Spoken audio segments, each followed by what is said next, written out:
أعوذ بالله من الشيطان الرجيم. بسم الله الرحمن الرحيم.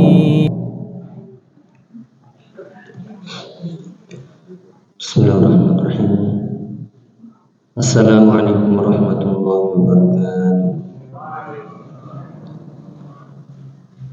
Alhamdulillah, wassalatu wassalamu ala rasulillah wa ala alihi wa sahbihi wa man wala, wa la hawla wa la quwwata illa billah. Allahumma alimna ma yanfa'una wanfa'na bima 'allamtana wa zidna ilma. Allahumma aslih syu'unana kullaha wa la takilna ila anfusina tarfata 'ain. Alhamdulillah, para jemaah, Bapak, Ibu, para ikhwah dan akhwat rahimani wa rahimakumullah. Alhamdulillah, patutlah kita bersyukur kepada Allah Ta'ala di kesempatan petang hari ini di hari Jumat dan genap biidznillah kita bisa berkumpul bersama di sini untuk saling mengambil faedah dari ayat-ayat Allah dan juga hadis-hadis Nabi-Nya Sallallahu Alaihi Wasallam melalui kitab yang kita ambil, yaitu kitab Riyadhus Shalihin karya Imam An-Nawawi rahimahullahu rahmatan wasi'ah. Semoga apa yang kita pelajari hari ini menetap di hati kita sebagai panduan hidup kita, khususnya dalam masalah taubah yang kita ambil lanjutan dari kisah faedah atau faedah dari kisah taubatnya sahabat yang mulia Ka'ab bin Malik radhiyallahu anhu. Kita lanjutkan. Nasallahu ta'ala an yaj'alana minat tawabin wa ja'alna minal mutatahhirin. Kita mohon kepada Allah Ta'ala agar Allah menjadikan kita termasuk orang-orang yang selalu bersegera bertaubat kepadanya dan selalu membersihkan diri dari kesalahan dan dosa. Allahumma amin. Yaitu lanjutan dari kisah yang cukup panjang dari taubatnya sahabat yang mulia Ka'ab bin Malik beserta dua sahabat yang lainnya, yaitu Bilal dan juga Murarah. Melanjutkan setelah kemarin terhenti bagaimana keteguhan sahabat Ka'ab bin Malik, keteguhan iman beliau dalam kondisi yang sangat-sangat yaitu genting, dibuang, diboikot, dihinakan, terkucilkan, tersendiri, terisolasi dan sebagainya. Namun beliau tetap teguh di atas keimanan walaupun dunia terasa sempit, walaupun dunia atau bumi yang dia pijak atau dia injak berbeda dari bumi yang lain atau dari bumi yang sebelumnya. Namun beliau tetap teguh mengharapkan yaitu pertolongan dari Allah dengan tetap bersikap jujur, berkata jujur apa adanya kepada Rasulullah SAW ketika beliau tertinggal dari perang Tabuk. Kita sampai pada penjelasan dari Syekh Muhammad bin Shalih Al-Utsaimin rahimahullah, yaitu dari kisah penggalan ini. Semoga ini bagian akhir, namun kita lihat jika memang belum cukup, kita lanjutkan di pertemuan kelima insyaallah. Beliau mengatakan wa tasawwara al-bustan ai kharaja ila suq. Diceritakan lagi bagaimana sahabat Ka'ab bin Malik yang lebih muda usianya dari sahabat yang lainnya, beliau masih berjalan-jalan, bahkan masih ke masjid sebelumnya sholat berjamaah, namun tetap semuanya terasa dingin, seperti patung semuanya, la salan wala kalam. Begitu dingin, begitu sempit dunia yang luas. Namun beliau berusaha. Kharaja ila suq, yaitu pergi keluar ke pasar. Fa bainama huwa yamshi idza bi rajulin nabati. Ternyata ketika beliau ke pasar, tiba-tiba ada seseorang yang disebut dengan nabati, yaitu laisa bi arabi wala bi ajami, bukan Arab dan juga bukan non Arab, yaitu dari Syam.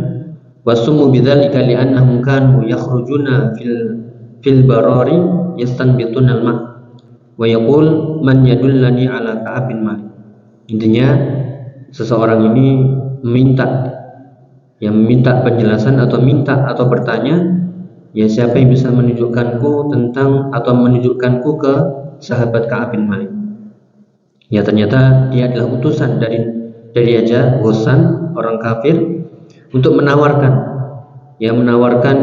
sesuatu yang enggak didapat di kota Madinah. Lihat di sini Syekh mengatakan undur ila ahli syarr yantahizunal furas. Lihatlah kepada orang-orang yang gemar dalam keburukan. Orang-orang jahat, orang-orang buruk, orang-orang zalim itu selalu mencuri-curi kesempatan. Ketika sahabat Ka'ab bin Malik terhempit, terdesak, terbuang, terkucilkan, ini seolah menawarkan yaitu kelapangan. Fa indama qala man yadulluni ala Ka'ab bin Malik, ketika dia mengatakan seseorang tadi, siapa yang bisa menunjukkanku kepada Ka'ab bin Malik? Qultu ana huwa. Ya, maka Ka'ab bin Malik sendiri mengatakan saya, itu saya. Ya, fa'atonil warqah, kemudian memberikan surat, wa kuntu katiban, dan ketika itu ya aku adalah seorang penulis, sehingga aku bisa membaca apa maksud dari tulisan itu. Li'annal kutab fi dzalikal ahdi qaliluna jiddan, karena penulis wahyu pada waktu itu sedikit sekali. Beliau mengerti tentang baca tulis. Yaqul faqara'tul kitab fa idza fihi amma ba'du faqad balagna anna ashabaka jafaka, yakni ar-rasul sallallahu alaihi wasallam. Aku membaca tulisan itu, surat itu, ternyata isinya adalah amma ba'du, adapun setelah itu telah sampai kepada kami bahwasanya teman-temanmu yaitu Rasulullah sallallahu alaihi wasallam, teman-temanmu dan Rasulullah sallallahu alaihi wasallam telah menjauhkanmu, telah mengasingkanmu, bersikap dingin atasmu. Wa kana hadzal malik, dan raja itu namanya adalah Raja Ghassan, kafirun, seorang yang kafir. Wa innaka lasta bidari hawanin wala mad'iyatin, yakni la tabqa fid dari fi dhullin wa dhaya' wa hawanin fata'al ilaina. Engkau jangan tinggal di situ. Itu adalah tempat yang terhina bagimu, tempat yang kau terhina, terbuang, tersisihkan. Mari kemari ke kami. Ilhaq bina nuasika, ikutilah kami, kami akan membahagiakanmu, kami akan menghiburmu. Ta'al ilaina nuasika bi amwalina wa rubbama nuasika bimulkina. Mari kemari bergabung bersama kami, ikut kami akan memberikan harta yang dimana engkau tidak dapat, atau bahkan kami akan memberikan kekuasaan. Ini tawaran. Walakin rajulun mu'min, akan tapi kita lihat sahabat Ka'ab bin Malik adalah seseorang yang beriman kepada Allah dan Rasulnya, wa muhibbun lillahi wa rasulihi, dan seseorang yang sangat mencintai Allah dan Rasulnya. Dari kisah kemarin ketika bertanya kepada Abu Qatadah, sepupu beliau bersumpah, aku minta kepadamu demi Allah, bukankah aku mencintai Allah dan Rasulnya, berkali-kali. Namun sahabat sepupunya tersebut hanya menjawab Allah wa rasuluhu a'lam. Ini jawaban yang membuat semakin teriris hatinya Ka'ab bin Malik, sehingga benar-benar dunia yang lapang itu menjadi sempit. Kita bayangkan bagaimana keadaannya, tentu kita tidak berharap seperti ini. Namun inilah pelajaran dari seorang sahabat yang mulia Ka'ab bin Malik, dan juga sahabat-sahabat yang lainnya yang patut kita contoh, yaitulah khairul qurun, sebaik-baik generasi. Makanya Nabi mengatakan khairun nasi qarni tsumma alladziina yalunahum tsumma alladziina yalunahum. Sebaik generasi adalah generasiku para sahabat, kemudian setelahnya dan setelahnya lagi dari tabi'in dan atba'ut tabi'in. Maksudnya adalah kalau digabung dengan hadis yang lain, alaikum bisunnati wa sunnatil khulafa'ir rasyidin al-mahdiyyin min ba'di 'addu 'alaiha bin nawajid. Kita diminta untuk berpegang teguh dengan sunnahku dan sunnah para sahabatku. Kemudian peganglah erat-erat sunnah itu dan gigitlah dengan gigi geram. Jangan ditinggalkan. Artinya kita diminta untuk mencontoh bagaimana sikap beragamanya para sahabat, baik dalam keyakinan, ucapan dan perbuatan, dan merekalah khairun nas, sebaik-baik umat, sebaik-baik manusia. Kuntum khairu ummatin ukhrijat linnas, itu adalah para sahabat. Maka kita lihat lanjutannya, qala wa hadhihi minal bala, atau qala minal bala'i aidan. Bila menjawab, ternyata ini juga bagian dari ujian. Setelah diuji puluhan hari, bahkan kemarin sudah sampai ke hari 40 diminta untuk untuk memisahkan diri dari istrinya. Kemudian datang lagi ujian, tawaran dunia. Ya, ini yang kita ambil pelajaran nanti, bagaimana ya orang-orang kafir, orang-orang yang jahat, orang-orang yang buruk mengambil kesempatan dalam kesempitan seorang mukmin untuk membuat dia murtad, dan kita diminta untuk bertahan. Ya, jangan bergeming dengan tawaran-tawaran tadi, tetap mencintai Allah dan Rasulnya, tetap pegang erat kuat iman ya sampai Allah memberikan pertolongan. Dan inilah keyakinan dari sahabat Ka'ab bin Malik. Hadza min al-imtihani aydan, ini juga bagian dari ujian. Wa sadaqa radhiyallahu anhu rajulun majfuun la yukallam mahjurun manbudun hatta min aqrabin nas ilaih. Dan telah benar radhiyallahu anhu sahabat Ka'ab bin Malik, dia adalah seseorang yang ditinggalkan, gak diajak bicara, la salam wala kalam, mahjur, diboikot, manbud, terbuang, tersisih, bahkan sampai pada ya seseorang yang paling dia cintai, paling dekat, yaitu sepupunya sendiri. Lau kana fi qalbihi dha'fu imanin la kalau seandainya hatinya itu ada kelemahan iman, lan tahzal fursah, pasti dia akan mengambil kesempatan ini, udahlah hijrah aja, daripada di sini sempit, nggak ada yang nyapa, nggak ada yang nggak ada dulur, nggak ada ini ya semuanya, udahlah pindah aja, murtad aja. Tapi beliau tidak, bahkan tawarannya ini ya bukan main-main, dari raja, menawarkan harta, kekuasaan, datang surat, ya kalau ini lemah iman, ya maka dia akan murtad, waliyadzubillah. Maka kita lihat keteguhan iman beliau yang bisa kita ambil pelajaran. Sesulit apapun godaan kita, ujian kita, jangan tinggalkan ya iman, jangan tinggalkan ketaatan, karena pasti Allah akan memberikan yang terbaik, ganti yang lebih baik, sesulit apapun. Kita ingat, la yukallifullahu nafsan illa wus'aha. Allah tidaklah memberikan beban ya ujian lebih berat daripada apa yang disanggupi oleh jiwa. Tidak mungkin Allah memberikan beban yang kita nggak kuat, pasti kuat, cuman harus sabar, ya harus bertahan, dan mintalah tolong kepada Allah Subhanahu wa taala. Sehingga kalau seandainya imannya Ka'ab bin Malik lemah, pasti beliau akan lan tahzal fursah bidakwati hadzal malik, pasti akan mengambil kesempatan, udah hijrah aja, pindah ke negeri lain, wa dhahaba ilaih lakin indahu imanun rasikhun. Ya, akan tapi beliau tidak menuruti, tidak bergeming sedikit pun, karena di hati beliau ada iman yang kokoh, iman yang kuat. Ya, maka beliau mengatakan tadi, hadhihi minal bala'i aydan, ini juga bagian dari ujian. Apa yang beliau lakukan? Zahaba ila tanur fasajarahu fihi, yakni auqadaha nar auqadaha bit tanur. Akhirnya beliau pergi, ya kemudian apa yang dilakukan dengan surat itu? Beliau langsung membakarnya di tungku api. Ya, kenapa harus dibakar? Ya, dikatakan di sini innama auqadaha fit tanur wa lam yaj'alha ma'ahu li'alla tuwaswisa lahu nafsu ba'da dzalika. Kenapa langsung dibakar? Biar enggak ada jejak lagi. Kalau misalnya disimpan, ya dirapi, disimpan di lemari atau di apa gitu, syaitan akan ya memberikan was-was atau jiwanya, akhirnya dia buka lagi, dia baca lagi. Ketika dia seperti itu, atau ketika keadaan seorang seperti itu, ya datanglah ya was-was syaitan, bisikan syaitan, dan bisa jadi lemah.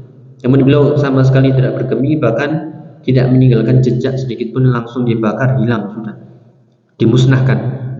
Ya, jadi beliau segera melakukan tindakan cepat agar tidak ya menoleh ke belakang lagi. Dan inilah yang bisa kita ambil pelajaran. Kalau memang itu mengganggu iman kita, sudah jangan noleh sekalipun. Ya, musnahkan itu, ya pasti Allah akan ganti dengan yang lebih baik. Sebagaimana sabda Nabi SAW, man taraka syai'an lillah awadallahu khairan minhu, atau kama qala sallallahu. Siapa yang meninggalkan sesuatu karena Allah, pasti Allah akan ganti dengan yang lebih baik. Yakin saja. Ya, sehingga fa'atlafaha hatta yai'as minha. Maka sahabat Ka'ab bin Malik langsung memusnahkan kertas tadi atau surat tadi dengan membakarnya, biar hilang sudah tanpa jejak. Ya, hingga putus asa dari surat tadi, ya tidak berusaha lagi untuk yang menjadikan hujah untuk pergi ke raja tadi. Ya, maka Syekh Muhammad bin Shalih Al-Utsaimin rahimahullah mengambil atau memberikan pelajaran buat kita semuanya. Fa fi hadhil qit'ah min al-hadis, maka dari penggalan cerita ini dalilun ala jawazi takhallufi 'anil jamaah idza kana al-insanu mahjuran manbuzan wa ajazat nafsuhu an tatahammala hadza kama fa'ala sahiba Ka'ab bin Malik radhiyallahu anhu. Di sini disebutkan bolehnya seseorang meninggalkan sholat jamaah ya dengan syarat seperti kejadian sahabat Ka'ab bin Malik, Murarah dan Hilal yang mereka terbuang, tersisih, terkucilkan dan sudah nggak kuat lagi jiwanya untuk ketemu orang. Kenapa? Ketemu dijak salam nggak nyapa, nggak jawab, senyum nggak dibalas, berbicara ya nggak ada respon, ya nggak disapa dan sebagainya, seperti dingin semuanya, seperti patung, sehingga jiwanya sudah nggak kuat. Makanya seperti ini boleh meninggalkan sholat jamaah. Ya, apakah ada pernah kejadian seperti ini? Ya, pasti kalau kita ketawa paling juga ikut ketawa.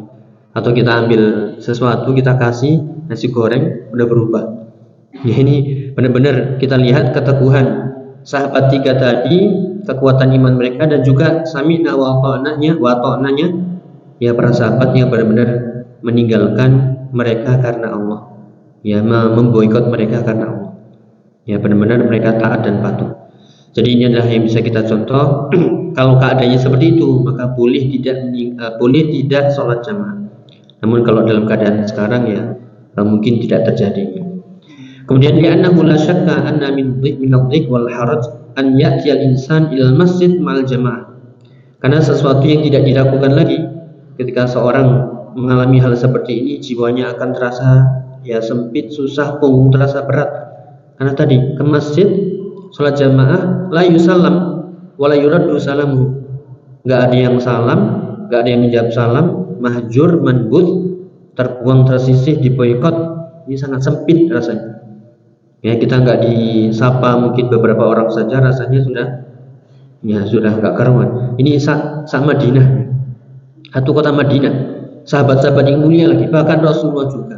Ya sudah kita sebutkan sahabat Ka'ab bin Malik salam tapi nggak noleh. Pas beliau buang muka, Rasulullah melihat. Pas dibalas muka, ya beliau menghindar. Nah, ini sangat menyesakkan.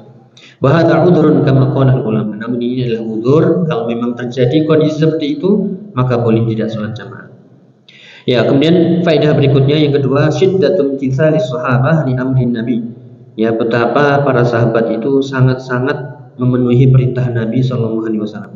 Sudah nggak pakai pikiran, nggak pakai perasaan, nggak pakai kasihan.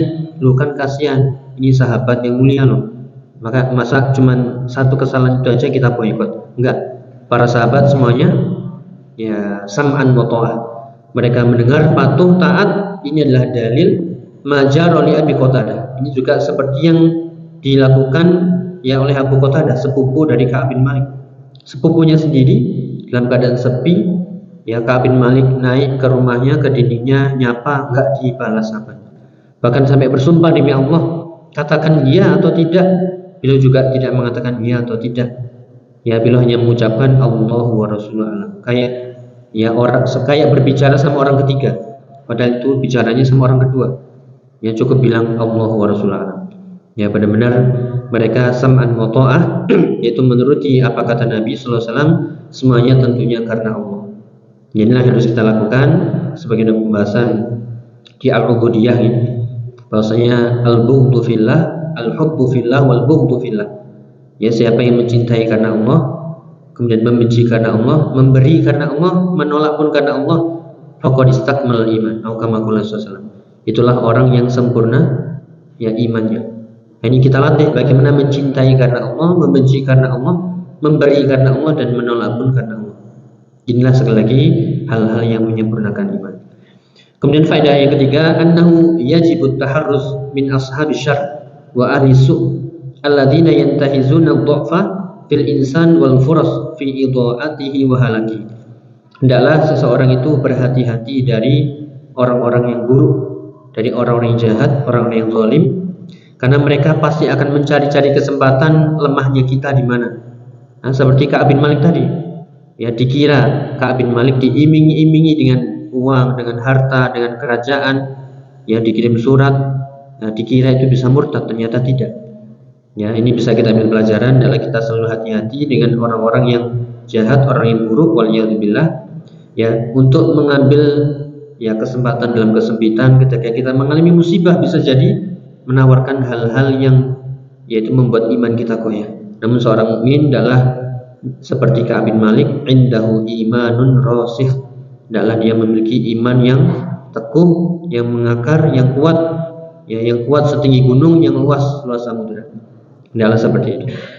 Ya, kemudian juga fa inna hadzal malik, yaitu Maliku Ghassan, intahzal fursuh, karena raja Ghassan mengambil kesempatan dari Ka'ab bin Malik menawarkan hal-hal yang tidak didapatkan di kota Madinah. Ya, namun mereka mengajak kepada kesesatan. Ya, diharapkan murtad, tapi tidak bagi Ka'ab bin Malik sama sekali, tidak bergeming, tidak menoleh, bahkan membakar surat tadi. Ya, inilah yang bisa kita contoh. Kalau ada sesuatu yang mengusik jiwa, ya, mengusik keimanan kita, udah buang saja, tapi nggak usah diambil lagi, atau nggak usah beli lagi. Ya, itu eman tadi, ternyata bisa beli lagi, ya bukan. Jadi harus benar-benar dilepaskan barok, yaitu berlepas diri dari hal-hal tadi. Kemudian dari faedah hadis berikutnya, quwwatu Ka'ab bin Malik, kuatnya sahabat Ka'ab bin Malik radhiyallahu anhu, ya, fi dinillah wa annahu minal mu'minina al-khullas. Bahwasanya Ka'ab bin Malik termasuk, ya, orang-orang yang kuat imannya, termasuk kaum mukminin yang murni, bersih imannya, jujur, tulus, yang ikhlas. Walaysa mimman qalahu Allah Ta'ala, bukan termasuk orang-orang yang disebutkan di ayat ini, yaitu di surat Al-Ankabut ayat 10. Ini faedahnya umum buat kita semuanya. Qala Allah Ta'ala sekali lagi di surat Al-Ankabut ayat 10, wa minan nasi may yaqulu amanna billah fa idza udhiya fillahi ja'ala fitnatan nasi ka'adzabillah. Ini di surat Al-Ankabut ayat 10. Di antara manusia ada yang mengatakan amanna billah, kami beriman, ya, kami beriman kepada Allah.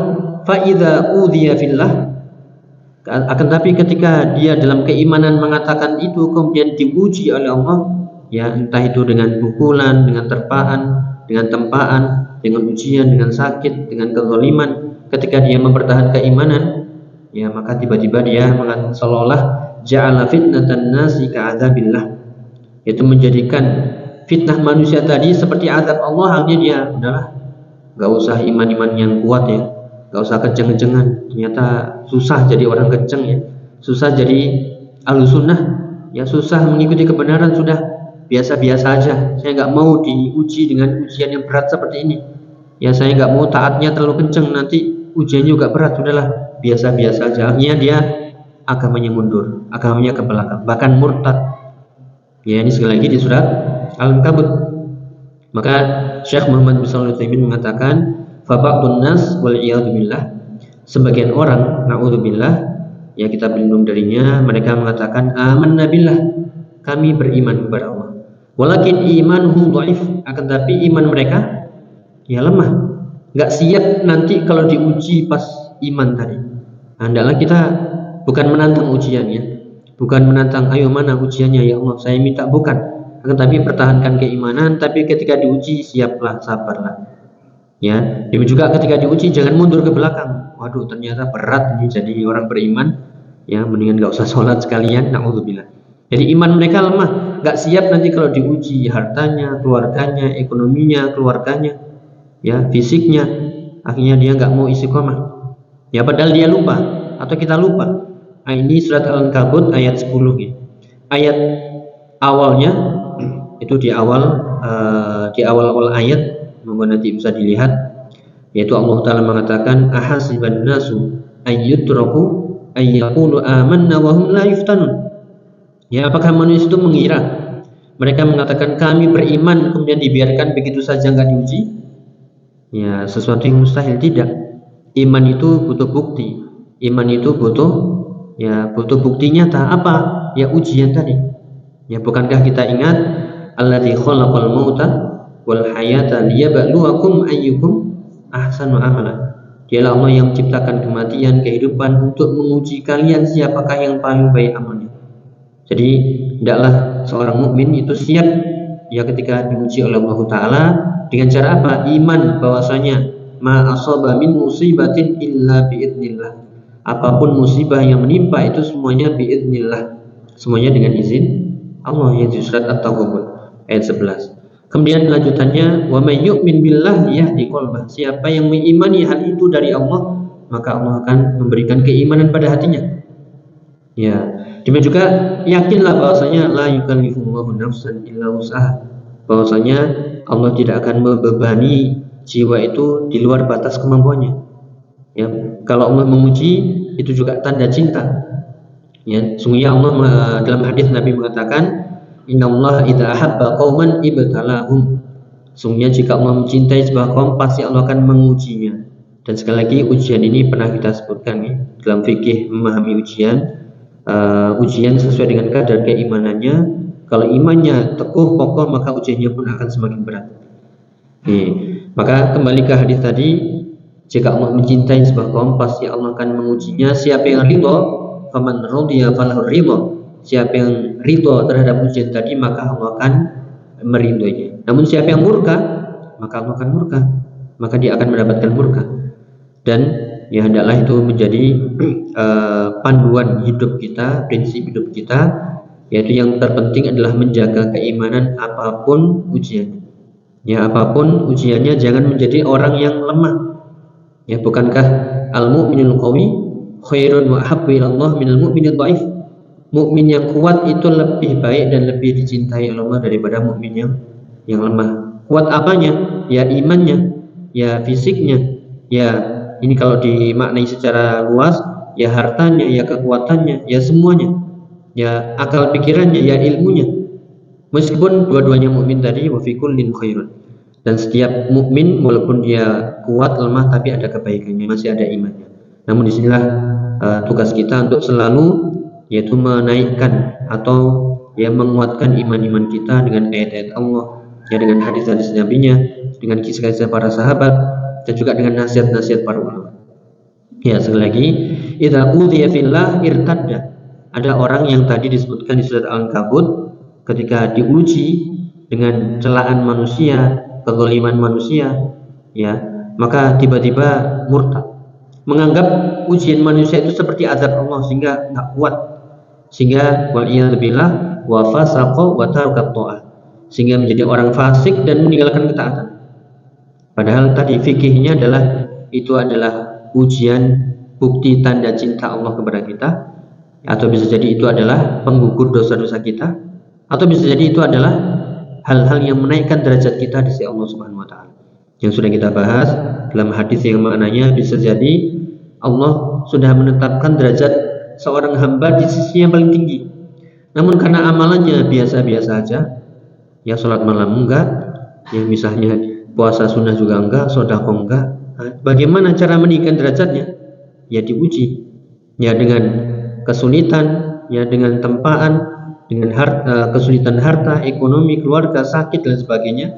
Sehingga kalau dia sabar dan Allah berikan kesabaran, derajat yang tadi sudah Allah siapkan, ya dia akan meraihnya. Ya, maka adalah selalu kita husnudzon kepada Allah Taala, yang sudah kita bahas pula, ya di surat Al-Insyirah, fa inna ma'al usri yusra, inna ma'al usri yusra. Ya, sungguhnya bersama kesulitan itu ada kemudahan. Diulangi 2 kali, yang maknanya dari tafsir As-Sa'di, yaitu lan yaghliba usrun wahid yusraini. Kesulitan satu nggak akan menang melawan 2 kemudahan. Artinya setiap datang kesulitan Allah sudah mempersiapkan 2 kemudahan. Satu kesulitan melawan 2 kemudahan, 1 lawan 1 udah impas selesai. Namun Allah datang dengan kabar gembira lagi, ada kemudahan berikutnya kalau kita sabar, kalau kita ridho, ya kalau kita bersyukur ya atas musibah tadi dengan mengharapkan pahala dari Allah Subhanahu wa taala. Ya, sekali lagi, wa Ka'ab bin Malik radhiyallahu anhu udiya fillah idza'an ayyama idza. Kita lihat Ka'ab bin Malik radhiyallahu anhu diuji dengan ujian yang sangat berat. Mungkin tidak seorang pun yang bisa ya menahan seperti ketahanan ya Ka'ab bin Malik. Tapi beliau tetap sabar, ihtasab, ya mengharapkan pahala dari Allah, wantazarul faraj, dan beliau selalu menunggu, yakin dengan janji Allah pasti akan datang pertolongan. Fa farajallahu lahu tafrija lam yakun li ahadin ghairihi wa sahibai. Ya, ternyata benar, datang kabar gembira, busra, datang turun wahyu menyebutkan bahwa mereka diterima tobatnya, seperti surat At-Taubah. Dan ayat ini tentang diterimanya 3 orang yang ketinggalan perang ini terus dibaca sampai hari kiamat. Sedikit faedah tambahan dari yang lain dari surat Al-Ankabut ayat 10. Ini maknanya seperti di surat Al-Hajj. Kalau ingin mencatat atau ingin menambahkan, surat Al-Hajj ayat 11. Bagaimana kita lihat, jangan sampai kita menjadi orang-orang yang ngamutan bahasanya, seperti orang cemen, seperti orang rendahan. Jadi nggak siap diuji. Kalau diuji seolah-olah, aduh, nggak siap saya untuk jadi orang taat, mendingan jadi orang biasa aja. Na'udzubillah. Ini disebutkan sekali lagi, kalau tadi di surat Al-Ankabut ayat 10, ini monggo ditambahkan surat Al-Hajj ayat 11. Maknanya mirip. Qala Allah Ta'ala, wa minan nasi may ya'budullaha 'ala harfin fa in asabahu khairun itma'anna bih wa in asabathu fitnatun inqalaba 'ala wajhihi khasirat dunya wal akhirah dzalika huwal khusranul mubin. Di antara manusia ada yang menyembah Allah tapi ala harfin. Diartikan itu di atas tepi, atau ibadahnya itu berada di tepi, rawan jatuh. Fa in asabahu khairun, kalau dia mendapatkan kebaikan, itma'an nabi, kalau pas dia menyembah Allah, beribadah kepada Allah, sholat, zikir, dia mengharapkan dengan sholat, zikir tadi kebaikan, harta, kenyamanan, sehingga dia kalau tetap dapat kebaikan, kenyamanan, dia akan terus ibadah. Berarti ibadahnya karena apa ini? Karena harta, karena keuntungan yang ingin diraih. Sehingga dikatakan fa in asabahu khairun itma'anna bih, kalau dia dapat untung dari agamanya itu, dia akan tenang. Oh, ternyata tenang beribadah lancar rezekinya. Tapi wa in asabathu fitnah, kalau dia diuji dengan fitnah, ujian, langsung inqalaba ala wajhi, tiba-tiba mundur, balik ke belakang, murtad, ternyata nggak siap diuji. Ini kita jangan sampai seperti itu. Sekali lagi, bukan nantang, ya Allah ujilah saya, bukan, tapi selalu kita memohon, Allahumma inna nas'aluka al-'afwa wal 'afiyah. Akan tapi jangan seperti orang-orang yang disebutkan di ayat tadi, surat Al-Ankabut ayat 10 atau surat Al-Hajj ayat 11. Jadi nggak siap diuji, sehingga kalau diuji dengan keburukan, fitnah, sakit, kehilangan dan sebagainya, mereka langsung mundur ke belakang. Mereka itulah khosirat dunya wal akhirah. Mereka itulah orang-orang yang rugi dunianya dan akhiratnya. Dzalika huwal khusranul mubin. Itulah kerugian yang amat sangat nyata. Kita bacakan lagi nasihat-nasihat para ulama yang disebutkan dari tafsir As-Sa'di. Kita bacakan. Jadi di ayat Al-Ankabut atau surat Al-Ankabut ayat 10 tadi yang sudah kita sebutkan, di awal itu sudah disebutkan bahwasanya orang beriman pasti akan diuji. Kemudian di sini disebutkan keadaan orang-orang yang lemah ketika diuji, lemah imannya, dengan mengatakan lamma dzakarallahu annahu la budda an yamtahina man idda'al iman. Setelah Allah menyebutkan di awal ayat bahwasanya harus orang yang beriman itu diuji pasti. Tadi liyabluwakum ayyukum ahsanu amala. Walana balwannakum bisyai'in minal khawfi wal ju' dan seterusnya. Pasti Allah akan menguji. Untuk apa? Yadhhara as-shadiqu minal kadhib, untuk melihat mana yang jujur, yang tulus, yang kokoh imannya, mana yang dusta, mana yang pura-pura. Walaupun Allah tahu, Allah Maha tahu keadaan hati seseorang, namun Allah uji untuk sebuah hikmah tujuan. Bayyana ta'ala anna minan nas fariqan la sabra lahum al-mihan. Allah menjelaskan di sini, Allah Ta'ala, ada kelompok dari manusia yang gak ada sabarnya ketika diuji, gak sabaran. Wala sabat lahum ala ba'diz zalal, dan mereka tidak bisa teguh di atas keimanan kalau sudah digoncang, ekonominya, rezekinya, keluarganya, dan urusannya, pekerjaannya, semuanya. Sehingga dikatakan wa minan nasi may yaqulu amanna billah fa idza udhiya fillah ja'ala fitnatan nasi ka'adzabillah. Di antara manusia yang mengatakan kami beriman, namun ketika diuji ketika dia beriman tadi, seolah menjadikan ujian dari manusia tadi seperti azab Allah, atau ujian tadi seperti azab Allah. Sehingga dikatakan misalnya ujiannya disebutkan bidarbin au akhdhi malin au ta'yirin liyartadda an dinihi wal yuraji al batil. ya, sehingga bentuk ujiannya seperti pukulan, ya, atau diambil hartanya, ya, kezaliman, atau dicaci, dicela, ya, tujuannya ya agar dia kembali murtad atau dia meninggalkan agamanya, ya, untuk kembali kepada kebatilan, ya, sehingga yaj'al sodatan lahu 'anil iman wasabat 'alaihi kama annal adzab sodun amma huwa sababu. Yaitu yang maknanya sehingga menjadikan ujian-ujian tadi seperti azab Allah, dia nggak mau, nggak kuat, akhirnya sudahlah, ya, nggak mau mempertahankan imannya, waliyadzubillah. Ya, dan ini seperti yang tadi disebutkan, yaitu di surat Al-Hajj ayat 11. Maknanya sama, jadi tidaklah kita jangan menjadi orang yang lemah, ya, ketika diuji kemudian mundur ke belakang, nggak berani taat. Padahal tadi fa inna ma'al usri yusra, sebentar lagi kalau kita sabar, yakin, dua kali, ya, dua kebahagiaan, dua kemudahan akan datang. Cuman kebanyakan orang, ya, hanya melihat di depannya, tutup, sudah putus asa. Ya, padahal Allah Dzu rahmatin wasi'ah, Allah itu memiliki, ya, rahmat yang sangat-sangat luas, tidak ada habisnya, tanpa batas, dan memberikan kepada siapa saja, kapan saja, di mana saja, ya, tinggal kita yakin memohon, ya, kepada Allah Ta'ala. Ista'in billah, ya, wala ta'jaz, minta tolonglah kepada Allah dan jangan bersikap, ya, lemah. Ya, lanjut, ya. Itu tambahan sekali lagi dari kisah Ka'ab bin Malik, disebutkan dua ayat sebagai tambahan faedah, surat Al-Ankabut ayat 10 dan juga surat Al-Hajj ayat 11. Ya, lanjutannya. Kemudian faedah berikutnya masih dari Syekh Muhammad bin Shalih Al-Utsaimin, annahu yanbaghi lil insan idza ra'a fitnatan aw khaufa fitnatin an yutlifa hadzal ladzi yakunu sababan lil fitnati. Yang tadi disebutkan, hendaklah seseorang ketika melihat fitnah atau takut tertimpa fitnah, maka hendaklah dia segera memusnahkan sebab-sebab fitnah itu. Ya, HP, ya, dimusnahkan. Ya, ini kan banyak fitnah ini, buang aja. Ya, ambil yang bermanfaat saja. Apalagi, ya, tontonan-tontonan sudah. Ini kuat-kuatan iman, ini ujian, ya, semoga, ya. Bukan berarti yang berbicara lebih baik, namun mengingatkan kita semuanya, ya, agar kita benar-benar mengaji, menuntut ilmu, belajar, ya, tumbuh khasyatullahnya kepada Allah, sehingga bisa dan mau dan bisa membuang hal-hal yang menyebabkan fitnah.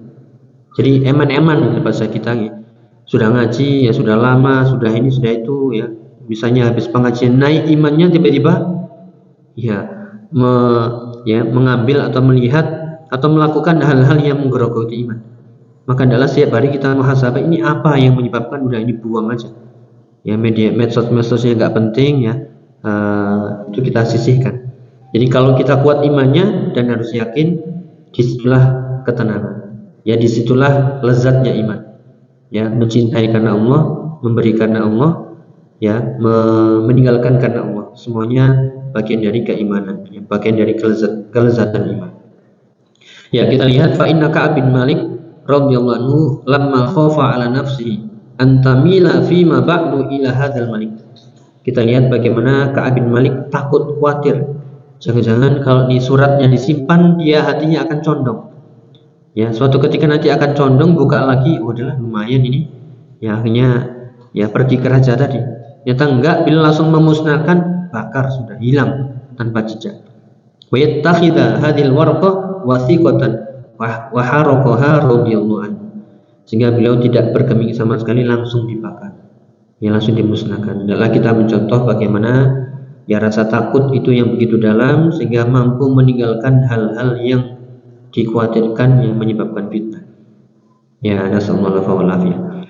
Ya, demikian juga diceritakan di sini atau faedah yang lainnya, ya, dari hal-hal yang menimbulkan fitnah. Ini diceritakan tentang kisah yang lain dari Nabi Sulaiman. Nah, ketika beliau sudah mulai terkesima atau sibuk dengan kuda-kuda yang bagus, sampai beliau meninggalkan sholat asar. Ya, akhirnya beliau menyesal, istrinya balas dendam, sudah hewan-hewan tadi disingkirkan. Ya, hewan-hewan tadi disingkirkan. Ini kalau misalnya kita ambil saat ini, ya, HP, ya, kendaraan, ya, TV dan sebagainya, itu semuanya dibuang. Tapi iman kita lemah, doa iman ini, ya, dan seterusnya. Ini kita lihat, Nabi kita Nabi Sulaiman alaihissalam ketika disibukkan dengan kuda-kuda yang bagus, yang begitu cepat, yang sangat bagus sampai meninggalkan sholat asar, akhirnya balas dendam sudah. Itu semuanya dipotong, bahkan dikatakan di sini faqala inni ahbabtu, di surat Shad ayat 32-33, faqala inni ahbabtu hubbal khairi an dzikri rabbi hatta tawarat bil hijab. Sesungguhnya aku sangat mencintai dunia ini sampai melalaikan dari zikir kepada Tuhanku. Akhirnya dikembalikan fatafiqa mashan bisuqi wal a'naq, sehingga dipotong kaki dan tangannya dari kuda tadi. Intinya dikatakan oleh Syekh Muhammad bin Shalih Al-Utsaimin, al-muhim annaka idza ra'aita syai'an min malika yasudduka an dzikrillah fa'ab'idhu anka bi ayyi wasilatin takun. Adalah ketika engkau melihat ada sesuatu apa yang dari engkau miliki yang menghalang-halangimu dari zikir, udah jauhkanlah dengan segala macam cara, hatta la yakuna sababan li ilhaika an dzikrillah. Jangan sampai hal itu yang melalaikanmu dari zikir kepada Allah Subhanahu wa taala. Ini yang berat Kadang kita masih abot, masih ini, masih itu. Tapi inilah pelajarannya. Maka kita mohon kepada Allah, nasta'in billah, na'budu iyyaka wa nasta'inu bika. Kemudian juga ayat yang lain sebagai penunjang, sebagai penguatnya, fa innal ladzi yulhi an dzikrillah khasarah. Sungguhnya hal-hal yang melalaikan kita dari zikir kepada Allah itu adalah kerugian. Ini ayatnya insyaallah kita hafal semuanya atau familiarnya. Di surat Al-Munafiqun ayat 9, qala Allah Ta'ala, ya ayyuhalladzina amanu la tulhikum amwalukum wala auladukum an dzikrillah. Janganlah wahai orang-orang beriman, harta kalian, anak kalian melalaikanmu dari zikir kepada Allah. Wa may yaf'al dzalika fa ulaika humul khasirun. Siapa yang melakukan hal itu, maka mereka itu termasuk orang-orang yang rugi. Jadi kalau ayatnya dibawa ke ranah umum, jangan sampai HP, TV, pekerjaan semuanya itu melalaikan dari zikir kepada Allah. Bukan berarti nggak boleh, tapi silahkan, tapi jangan sampai yulhikum an dzikrillah, melalaikanmu dari zikir kepada Allah. Siapa yang melakukan hal itu, faulaika humul khasirun. Mereka itulah termasuk orang-orang yang rugi. Dan juga faedah lain tambahannya, kalau seseorang itu sudah mulai lalai dari zikir kepada Allah, maka Allah akan jadikan syaitan yang selalu menemani dirinya. Ini disebutkan di surat Az-Zukhruf ayat 36, wa may ya'shu an dzikrir rahmani nuqayyid lahu syaitanan fahuwa lahu qarin. Siapa yang lalai meninggalkan dari zikir kepada Allah gara-gara tadi dunia yang melalaikan tadi, maka kami akan jadikan padanya syaitan yang selalu menjadi qarin untuknya, akan terus menyertainya, sehingga bawaannya dunia tadi, atau bawaannya adalah hawa nafsu, nggak ada ingat sama sekali zikir kepada Allah. Jadi man yu'rid an dzikrir rahman wa huwal Qur'an, ditafsirkan dalam tafsir Muyassar, siapa yang berpaling dari zikir kepada Allah itu Al-Qur'an, falam yakhaf iqabahu, enggak takut sama sekali hukumannya, azabnya, walam yahtadi bi hidayati, enggak mengambil hidayah Al-Qur'an, naj'al lahu syaitanan fid dunya yaghwi, maka Allah akan jadikan syaitan pada dirinya di dunia selalu menyesatkannya, membisikinya, jangan ke situ, jangan ke taklim, jangan ke ini. Akhirnya buntu semuanya hidayah itu. Jazaan lahu ala i'radihi an dzikrillah. Kenapa Allah tutup sebab-sebab hidayah tadi? Sebagai balasan, karena memang dia sengaja lalai. Al-jaza min jinsin amal. Dia sengaja lalai, maka Allah tutup dengan kesengajaan tadi. Seperti di ayat yang lain, falamma zaghu azagha Allahu qulubahum. Ketika mereka mencoba-coba untuk menyimpang, maka Allah akan simpangkan mereka sejauh-jauh. Allah akan palingkan mereka sejauh-jauh. Siapa yang sengaja lalai dari zikir kepada Allah, maka Allah akan tutup benar-benar hidayah itu, dan ini yang kita takutkan. Sehingga jazaan lahu ala i'radihi an dzikrillah fa huwa lahu mulazimun wa musahibun yamna'uhu al-halal wa yab'athuhu al-haram. Syaitan tadi akan selalu melalaikan dari zikir kepada Allah selain jiwa dan hawa nafsunya, selalu menyertainya, menemaninya, selalu menghalang-halanginya dari ketaatan dari yang halal, dan selalu membangkitkan untuk melakukan hal-hal yang haram. Kenapa? Ya berpaling dari zikrullah, ya berpaling dari Al-Quran, ya berpaling dari hidayah. Ya Allah alam shawab. Itu mungkin pelajaran-pelajaran yang bisa kita ambil dari kesempatan kali ini, yang kalau bisa kita simpulkan ya bagaimana kita berusaha untuk ya mempertahankan keimanan, kekokohan iman, ya walaupun kondisinya sesulit apapun. Ya kenapa? Yakinlah dengan janji Allah, la yukallifullahu nafsan illa wus'aha, fa inna ma'al usri yusra, inna ma'al usri yusra. Dan semuanya itu adalah bagian dari hal-hal yang menaikkan derajat kita di sisi Allah, yang menggugurkan dosa-dosa kita, ya bahkan Allah akan menguatkan setelah itu dengan hal-hal yang lain yang mungkin datang tanpa disangka-sangka. Wallahu a'lam bishawab. Mungkin itu yang bisa kita bahas. Kalau lebih maaf. Nasallahu ta'ala taufiq wassadad. Kama nas'aluhu an yuwaffiqana lil ilmin nafi' wal 'amali shalih. Kurang lebih mohon maaf. Subhanakallahumma bihamdika asyhadu an la ilaha illa anta astaghfiruka wa atubu ilaik. Assalamualaikum warahmatullahi wabarakatuh. لئن شكرتم لأزيدنكم ولئن كفرتم إن عذابي لشديد